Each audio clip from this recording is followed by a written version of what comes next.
Hi viewers, welcome to my channel తాజింటి వంట. ఈరోజు క్యాలీఫ్లవర్ పకోడా చేస్తున్నానండి. ఒక గిన్నెలో వాటర్ వేడెక్కిన తర్వాత ఉప్పు పసుపు వేసి మనం కట్ చేసుకున్న క్యాలీఫ్లవర్ ముక్కలు అందులో వేసి 5 నిమిషాలు ఉడికించుకొని ఒక బౌల్లోకి తీసుకోవాలి.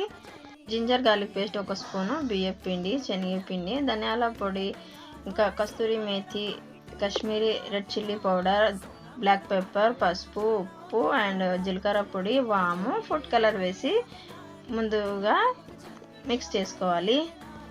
మళ్ళీ కొద్దిగా వాటర్ వేసి మంచి కలర్ వచ్చేదాకా కలుపుకోవాలి. మంచి కలర్ వచ్చింది కదా.